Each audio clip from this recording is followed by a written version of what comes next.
Hey everybody, welcome back to class. Now, if you're watching this video, that means you made it to the end of the class. Congratulations, give yourselves a hand. In this video, I'm going to do something a little bit different than I've done in the past. I'm going to do a recap video.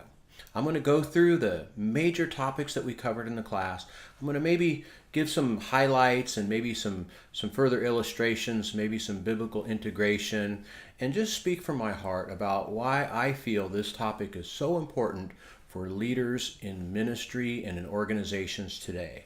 And I'm sure that you've had your eyes opened in many ways as we've gone through this class. I'm sure that little idea bubbles have been popping up all over as you've kind of gone back into your ministries, into your churches, and wherever the Lord has you, and you've seen things through new eyes. You have a new frame of reference, a new set of concepts by which to evaluate what is taking place every day all around you. It was happening before, but now you see it just a little bit different. And so what I want to do here in this final video together as we conclude our class is just to sort of pull it all together, to summarize, put a little bow around it, and so that you can leave this class with just one more sense of the importance and the power of understanding organizational behavior, even in a ministry setting. So hang on as we go through a whirlwind review, overview, and summary of the topic of organizational behavior. Now, we started off by introducing the concept itself. What is organizational behavior? Organizational behavior, as the name implies, is studying how people behave in organizations. And we talked about sort of the spiritual and the social dimensions of churches, right? That we do a pretty good job of looking at the spiritual dimension of churches, but we haven't really done a very good job of looking at the social dimensions. And so OB is looking at the human side of churches. And let's face it, your churches are filled with people, right? You're a person, right? And I think that God would have us to understand how people interact and behave when they're in an organizational setting, whether it's two people interacting, whether it's a small group, or whether it's the entire organization. And so this isn't in contradiction to Scripture and our ecclesiology of understanding the spiritual nature of the church, because we understand that the church is a spiritual entity, right? Jesus said, where I am present, where two more present, I am there. And we know that it's by His Spirit we have been sustained, why we were brought into existence, and we're on mission for evangelizing the nations, aren't we? So this idea of OB gives us another way to look at what happens when people get together in those organizational settings. It's not instead of, but it's in addition to. So in the same way we looked at Jesus as fully human and fully man, as we looked at the Scripture as a divine book, yet we could see the human fingerprints in there by the different authors. We can also look at the church as a completely spiritual entity, but yet a very human entity. And so it takes keen leadership, it takes insight, and it takes understanding some of these concepts to really understand what's going on. Otherwise, we get blindsided. And moreover, we're not as effective in the mission that God's called us to. And at the end of the day, isn't that what we want? We want to accomplish the call that God has placed on our heart. Whether it's our community, our nation, or the world, God has placed us on mission. And we all pretty much have the same mission, don't we? It's to make disciples of all nations. And so we want to do that effectively and with wisdom, with insight, and in a way that we feel that honors the Lord. And so OB is a way to help us do that, to get some insight into the field, looking into what's going on in our organizations, using some of the ideas from the social sciences, from social psychology, from sociology, from economics, from management, from leadership studies, and all these things that help us understand how to more effectively equip people and to get our churches and our organizations engaged in accomplishing the mission. Now, the first topic we talked about after that was we looked at organizational culture. Now, culture is sort of that unseen set of values and assumptions, of beliefs that we have about what is true. Now, we know there's a lot of visible manifestations of culture, right? So the way your building looks, the artifacts on the wall, the symbols, the symbiology, the behavior, the stories, the myths, the dress, all those sort of things. But those are all built upon what we believe is important, the assumptions and the values and the ethos that we hold, the worldview that we hold. These are all the foundation of our culture. And we said that culture is not very susceptible to change. And a lot of times leaders learn about culture and they want to get in there and tinker and they want to say, we're going to change our culture. Well, we can do it, but it's a long-term proposition. Culture changes by what leaders value and what they pay attention to. And it's something that's created, it's shared meaning that's created over years and years and years of experience together, figuring out what works well and what doesn't work well. And these things become solidified into our value set, and we believe them to be true, and we enact them on a daily basis. So we can't start a new program, or we can't give a really rousing sermon and expect that all of a sudden culture is going to change. Culture's only going to change through those long-term shared experiences of working together, of paying attention to the new things. If you want your church, for example, to be involved in missions, if that's important to you, you have to be involved in that. You have to model that. You have to reward that. You have to reward the people that are involved in the mission endeavor. And so anything that you feel is important, you want to become part of your culture, you have to model it. You have to live it. You have to embody it. Because leaders have a very important role in culture. They embody it. They live it out. And what they do, what they pay attention to, what they value becomes the culture. Now, the next topic we talked about was moving from this giant macro ethereal idea of culture, and we started to talk about individual behavior, right? Because at the end of the day, any organization is a bunch of individuals trying to get along. And so as a leader, it's important that we understand what makes people tick, what's important to them. And so we looked at different things like background, like ethnicity. We talked about socioeconomics. We talked about demographics. We talked about generations, right? And that's kind of a big deal in ministry and work settings today, is the different generations that we have. Generations are, they act different, they think different, they behave different. And so we have to understand these differences so that we apply the right kinds of incentives and motivations and those sorts of things. We help to understand what their needs and their perceptions and their values are and what they bring to the table. And let's see, what else did we talk about? We talked a lot about these characteristics. We also talked about perceptions and attributions and attitudes and things like that, right? People bring different perceptions. They bring different biases. They bring stereotypes. They already have a preconceived idea. When they step into your church, they've already kind of got an idea of what you're like, what things are like, moreover, what things should be like. And so they're constantly evaluating what they see based on their perceptions and their bias. They're evaluating what they see with their perceptions and their bias. And so people and organizations will kind of make those bias perceptions, have these attitudes about one another. And one of the big ones we talked about was the attribution error, right? We always tend to give ourselves more credit for things, and we always tend to blame other people when things go wrong. So when things are going right, we said we took the credit for it. When things go wrong, it must be your fault. And so we have to be aware of that sort of pernicious tendency to be fair with people, to not critique them unfairly, and to wrongly make attributions about them. As you can see, I'm going through the checklist here of our textbook. I want to make sure I don't forget anything. The next topic we tackled was motivation. We said nothing happens without motivation, right? What is motivation? It's that something inside of us that gets us going in the morning, that makes us keep on coming back every day, day after day. Now, at a base level, we sort of have these physiological needs, right? We all want to live. We all want to survive. We all want safety, Lord, a certain level of comfort, right? We looked at the Maslow hierarchy of needs, which sort of talked about these basic needs that we all have.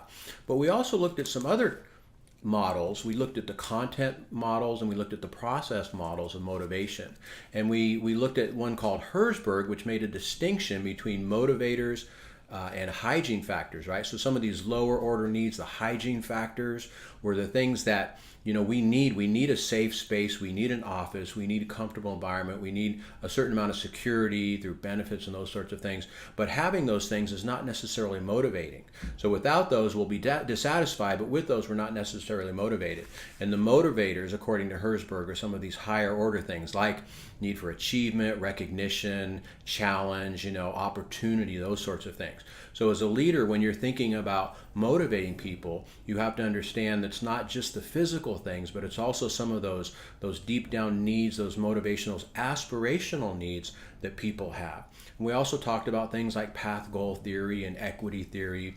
Remember, equity theory is the one that said that people will base outcomes based upon their inputs and the inputs of people that they feel are in the same peer group as them. And they will evaluate the outcome, and if they feel like the other person gets something that they don't, that they will feel that that's unfair. And if they feel it's unfair, there's certain reactions. They'll pull back, they'll leave, right? They'll start countervailing structures. And so we have to be aware of this, and we have to make sure we do all we can to have a just workplace, a place that's fair to all people. That doesn't mean you have to treat everybody the same, but you want to avoid sort of having these idiosyncratic deals for this guy and something different for that guy. Not only is it illegal in some cases, but it's just unfair. People will have hurt feelings because they're treated unfairly.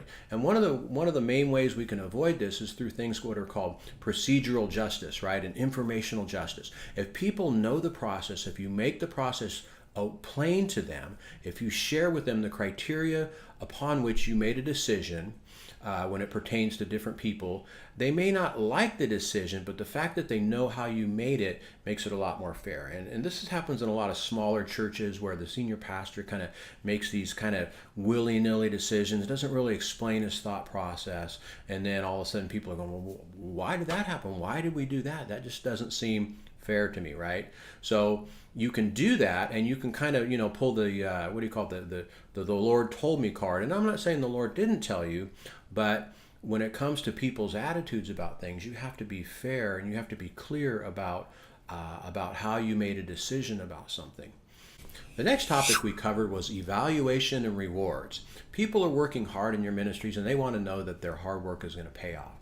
And of course we know the Lord is the ultimate motivator of people, but I believe that God uses leaders like you and me to reward people. And as we just talked about with the Herzberg theory and some of these higher order things like recognition and meeting some of their deep down needs inside for achievement, right, and kind of opportunity, we can reward people with those things. So rewards isn't necessarily financial, right? Financial will satisfy some of those hygiene needs. It's getting loud out there. But we can offer people those kinds of things that really satisfy them, that really motivate them on a deeper level. And so finding ways to recognize and incentivize people in a way that doesn't cost a lot of money, that's an important leadership thing. If you can tap into what somebody values and allow them to move into a space where they're getting the sort of opportunity for change and movement and accomplishment, you're going to motivate people till, you're going to have a highly empowered, motivated workforce on your hands. And of course, we talked about evaluating. Now, this is something we're probably not as good about in the church world, right? We just kind of let people do their thing for a while, and after a few months or 6 months or whatever, they just kind of, peter out because they never heard about how well they did. And so pastor, leader, you have to understand that it's your job to give people feedback on a regular basis. Not as punishment, but feedback that helps people understand how they're doing, how their contribution in their work, how their work fits in and makes a contribution to the overall success of the ministry. And so find ways to regularly evaluate people. And a good way to do it is just simply informally. Right? You can, and this accomplishes that motivation goal as well, right? So if you spot people doing something well, especially if one of your volunteers, catch them doing something good and let them know about it. Now, what happens if they're doing something not so good? Well, you don't want to do that in public, right? That's embarrassing. That's going to bring shame to them. But you want to find an opportunity in private to say, hey, you're doing a lot of things good, but we've noticed some things here that you're not doing as good. Now, formal organizations do this through regular cycle of evaluation, performance evaluations, right? And probably you've seen those kinds of things in your job setting. But those things can be used in a ministry setting as well. And I think they're important. I think even volunteers want to know that their work is being noticed, and they need the feedback. It's not a punishment thing, but they want to improve. And so part of the reason for evaluations is for performance improvement, right? So if you want people to improve, you have to let them know where they can improve, right? So set some goals, help them set some goals, and then evaluate after 6 months or a year and go back and say, how well did we do in those goals? If they're a leader over a ministry, if they're a volunteer, or even if they're a Sunday school teacher, right? Is just showing up every Sunday and being pleasant with the kids, is that the goal? Well, maybe that's it. And if they do that, well, hallelujah, they're doing it. But maybe there's some ways you can incentivize their growth and their change and their development. Maybe you can have some tiers of opportunity for them to step up, to lead others, or to evaluate curriculum or develop curriculum, or wherever their gifting is, right? Wherever their passion is, find opportunities for them to move up. So evaluate and to give opportunities for them to move in the organization. Then we talked about a couple of the less pleasant topics, right? We talked about things like organizational misbehavior and organizational stress. And let's face it, even in the church, we have a lot of those things, don't we? We'd like to think that coming and working in a church, volunteer is like going to Disneyland, right? It's all fun and games and cotton candy. But those of us who've been in a ministry for a while know that that's not always the case. Yes, it's a place of blessing and anointing and power, but it's also a place that, because of the importance of the mission and because of the press, the nonstop press of the events and the week in and the week out, and because of the nature of some of the things we deal with, right? We're dealing with some very serious things. We're dealing with people's lives and their souls, right? And so people carry that, they wear that, and they work very hard, and they don't give themselves enough opportunity to rest and to decompress. And so we talked about my good friend Arch Hart from Fuller Theological Seminary. He said, you got to take a break on a regular basis to deal with stress. You got to have a good night's sleep every night. You got to have a day off every week. And you know what? The Lord actually invented that one. It's called the Sabbath, right? You need to have a good weekend, a long weekend every couple of months, and then you need to have a couple weeks every year. And if you can do those things, you'll help yourself manage that stress. You'll decompress. You want to avoid burnout, right? Nobody wants to burn out. You might be a type A kind of individual. You're always going, you're always on. You feel like the weight of the world is on your shoulders. Maybe you're the senior pastor, an executive pastor. There's all this pressure on you. It's even more important that you take opportunity for Sabbath and for rest, because if you don't, you're going to burn out, and then guess what? You're of no value to anybody. So you might think you're a superstar now, but when you're burnt out and you can no longer function, you no longer pick up the telephone without getting angry at somebody, you're no longer effective. So watch yourself and watch your staff and watch the culture of the organization, that it's not one that creates a lot of stress, that it's a grind, that people don't have any opportunity for respite. What a lot of churches do is they give their staff weeks off, right? So you're going to serve 2 weeks and you're going to be off on 1 week. Not the whole week, but on the weekend service. Because let's face it, that's a pressure time, right? Especially if you have Saturday, Sunday service, Saturdays, multiple Sundays. That's a lot of work. And so consider giving your staff a break every 2 to 3 weeks where they're not responsible for anything on a Sunday morning except for showing up and getting ministered to, right? I think that's an easy way that you can help your people not to always feel like they're on every time they show up. And let's face it, when we're in ministry, going to church on Sunday can be our job, right? It is our job, and so we can feel like it's work. But you want to give people the opportunity to actually show up and to be ministered to enjoy fellowship, to listen to the word, and not to have to worry about 10 different things that they're responsible for that morning. I know it's not easy, but you got to give it a shot. Then we talked about a different level of organizational analysis and behavior, which is groups and teams, right? And at the end of the day, most of our ministry, most of our work is done by smaller groups of people working together, collaborating together. We talked about the difference between groups and teams, and we said that teams were people that were more responsible for the outcome, and they had more latitude in how the work was going to get accomplished, and they decided how the rewards were going to be distributed. Okay, so we like to use this word team. It's kind of in vogue to say my team or we're a team, but it's really just sort of a command and control people, or a command and control structure with a leader who likes to call them a team.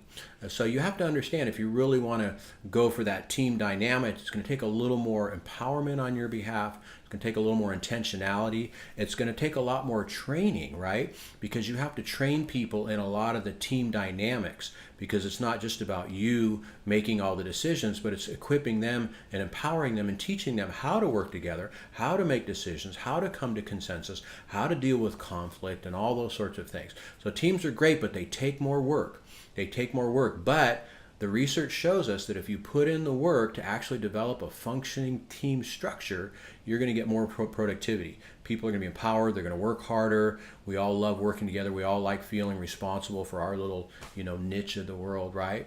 And so I'd encourage you, go for that true team structure, and I think you're going to see some powerful results in your ministry. Another thing we said about teams was allowing teams to form properly. We looked at the Tuckman model, right? The storming, forming, norming, and performing, and then adjourning. Well, it doesn't exactly fit in there well, does it? But you get it, adjourning. And we have to lead appropriately according to their stage. So in that beginning stage, you have to help people feel comfortable and like each other in the group. You have to promote that social, cohesive environment for them. And then during the storming part, you have to give them some rules, not tell them what to do, but you have to allow the conflict to play out and give them some ground rules for how they should deal with the conflict, right? Whether it's Robert's Rules of Orders or voting, somehow coming to consensus, all-night prayer meetings. I mean, whatever your, approach to decision making is, and I believe we should always, seek the Lord's will in that. But you have to come to some sort of way for coming to consensus and allow the conflict to play out, right? Don't stifle it. Don't be codependent. Don't be the hero that rushes in. Because as soon as you do that, what are you doing? You're forming the culture, right? Remember, whatever the leader does and pay attention to forms culture. So as soon as you become the hero riding in on the white horse, all of a sudden now you're setting the tone in the culture. It says, okay, when we have problems, the leader comes in and he solves it. Now, if it's a newer group, you have to help them, right? But what you're trying to do with the group is you're trying to develop the capacity, you're trying to develop the leadership of the people in the group. And so if you're always the one that makes the decision, you're not going to do that, right? So become comfortable with that tension that happens during that storming stage, and eventually they're going to figure it out, they're going to move along, and they're going to start performing, and they're going to do a great job, and eventually they're going to adjourn, it's going to be over, everybody's going to cry because they're so happy, they had such a wonderful experience together. And anyhow, it was kind of big picture, a little bit of hyperbole, but you get the idea, right? Now, another thing we said about team leadership was kind of understanding when to get involved, right, and when not to get involved. And so we looked at the Hill model of team leadership, which is the model that says the first thing we do is we monitor, right? The first question is, do I get involved or do I not get involved? And if I do get involved, is it a structural task issue, or is it a relational people issue? So what is the particular thing? Is it an internal or an external thing? Do I help people, for example, get more resources? Are they hitting an impasse with the organization and they need some help? They need somebody like me to come in and help them to, get the funding or to understand the process, or, get a go-ahead. Maybe they're stuck because something hasn't been approved. So I have more clout in the organization and I'm able to kind of move things ahead. So monitor internal, external people process. That's the Hill model. Will help you effectively lead the team. Now, I don't know if you can hear it outside, but there's a lot of rain coming down. This is the rainy season around here. Might be dry where you are, but we've got rain. I thank God for a roof over my head, and it's not leaking either. Thank God for that. Now, one of the last things we talked about was conflict, right? And conflict management. And again, in the church, this is something we really don't like to deal with. We kind of have this assumption, right, that everything's going to be peaches and cream, that everybody's going to get along, we're all in the spirit, we're all getting along with each other, there's never going to be anything wrong. But if you're truly striving to be an empowering leader, a leader that motivates, empowers, equips, raises up other leaders, lets people do their thing, then you're going to have some conflict. Now, the old approach to conflict also came along with this authoritarian style of leadership, which says, conflict, no problem, I'll come in, I'll solve it, I'll make the decisions, no more conflict, right? When dad comes in and he slams his hand on the table and says, all right, here's what we're going to do. Well, as those approaches to leadership are no longer in vogue, we have to become okay with the conflict, and we have to harness and manage the tension that comes from the conflict, right? So there's a couple different kinds of conflict. There's conflict that can become dysfunctional when it becomes personal and becomes debilitating. We don't want that. We have to help people to deal with conflict so that it's a healthy, functional conflict. Functional conflict says, yes, we have different opinions, differences of an opinion, right? But we're going to figure out how to work through this thing together. And so we gave you lots of suggestions for dealing with conflict in a functional way. But the big takeaway here for you all is to become okay with the conflict and help your people learn how to manage it. Because guess what? An absence of conflict doesn't necessarily mean the presence of harmony, right? There can be a false harmony, a false unity, where people are afraid to say something. And we talked about groupthink, going back to the teams and groups idea. You know, groupthink comes about when people don't feel free to really express themselves because there's not a culture that allows there to be some conflict and disagreement.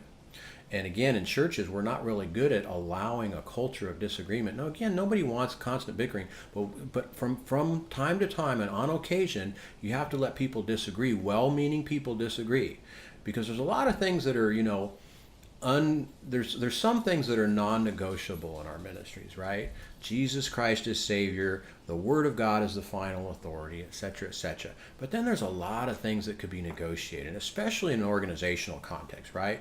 Strategy, structure, you know, some of the smaller details, you know, they're big things, they're important, obviously. But, you know, there's room for differences of opinion about how things get done in an organizational setting. And so if you want the diversity, if you want different people, if you want to empower them, guess what? You're going to have to allow then for different people to truly voice their point of view on things. And if you do that, you may have some conflict, okay? So set some ground rules, come up with some ways for harnessing and appreciating the functional conflict that's going to come along with your empowering leadership style. And then the last topic we talked about was power and politics. Now, again, this isn't one of our favorite topics in the church, is it? And we're not talking about a style of power that's dominating or commanding, right? Jesus said, you know, who's great in the kingdom is the servant of all, right? So we don't believe in this lording over approach. That's never appropriate. And there's also this idea that with power, there's a very strong ethical responsibility that we have. And you may not think about this. You just think, oh, I'm just the pastor. I'm just, you know, Joe or you know, Josephine. But people look at you and they ascribe a lot of power to you. You have a certain amount of legitimate authority that's invested in you, and authority that's invested in you by the Lord, right? And so there's a lot of responsibility to shepherd that responsibility, to shepherd that power and that position that we have, to use it ethically and responsible, to not abuse people, to not take advantage of people, to not, you know, treat them in a way that's that puts them down or diminishes them in any way. And so people have power through a lot of different ways, through legitimate power, referent power, right, expert power, all these kinds of things. We looked at the French and Raven model. And so you understand that you do have power, and understand that people can get power in ways that aren't necessarily kind of because they're office, right? Not necessarily legitimate. You know, you'll find people that they have power because they're very good at something, or they're very likable, that referent power. So shepherd that responsibly, be a humble servant leader. Don't lord it over the other people, Lord, but understand how you function and use that power responsibly, right? And so there's some ways that we can use power, so to speak, but not in a way that's Machiavellian or that tries to take advantage of people. So, for example, setting the terrain, setting the agenda, right? So we kind of say, okay, I have an idea how I want things to go here, so I'm gonna set the agenda. I'm gonna throw the idea out here. We can collaborate, right? We can get people on our side. We kind of go around, you know, good ideas to feel out people before a decision is made and say, hey, how do you think about this? Let me share what I was thinking about this, right? So we kind of do a little consensus building behind the scenes. When people get together, they've already heard your idea. So that way in the meeting, it's not like, boom, here's my big power idea. You've already sort of watered the ground, sowed the idea a little bit so that there can be some time for buy-in and development. So it's a way of, exercising power, but it's a way that's a little more equitable and fair to people. Okay? So there's some other ideas about how to responsibly use power, but again, understand that you have it. The Lord has given it to you because of your anointing or whatever position you have in the church. You have it, and to use it responsibly and ethically for the blessing and the benefit of the church. Well, that is about it. There's a couple of topics you'll notice probably in the textbook that we didn't cover. We didn't talk about leadership. You're thinking, man, there's a whole chapter on leadership. Well, hang on. You're going to get a whole class on leadership. So we didn't want to try to cram through all the leadership in one little setting here in this class. Okay. Yes, leadership is an important part of organizational behavior. That's an important part of this program, and you're going to get several classes on that. We also didn't talk a lot about structure and strategy, right? Structure is the way things are formed, so the formality, the strategy, the particular approach. We talked about them a little bit, but you're going to have a whole class on that too. And change management, right? How do we change once the structure and strategy is kind of in place and it's not working anymore? How do we change it? So you're going to get a lot more of those things as well. So don't feel like you got gypped in this class because we skipped over a couple of chapters. Anyhow, that's about all I want to say. I hope you enjoyed this class. I hope you got something from this. I hope that the Lord has given you some new understanding and ideas for implementing, for improving the ministries, the organizations, the workplaces that He has you in. And again, I feel that, as leaders, it's incumbent upon us to have the biggest set of tools we can, the most set of tools that we can, so that we understand the situation. Like the men of Issachar, they understood the times. We have to be understanding, not just sort of in a eschatological, when is the day of the Lord coming, but what's going on in my ministry, right? Understanding, be a man of wisdom, right? Read the Proverbs, look at all the times that Solomon talked about wisdom. And so this idea of organizational behavior is one more facet of what's going to take place in this program, what you're going to develop, and another aspect of your understanding. And it's very broad and encompassing. I think it's going to help you in a lot of different ways. But I hope you enjoyed this and appreciated this experience. I've enjoyed working with all of you. I wish we could have conversations and dialogue face-to-face, and I hope to meet some of you face-to-face someday. Remember, I'm available to you, even though you're going to move on from this class. You have my contact information. I'd love to stay in touch with any of you if you feel like you'd like to stay in touch with me. So blessings all, and we'll see you online. And one more thing. I'm going to let this song roll. You're probably thinking, he just gave us a little bit of this song. I'm going to let this song roll. It's a beautiful song. I'll have the credits as well. So blessings to you all. Enjoy the music. See you online.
Bye.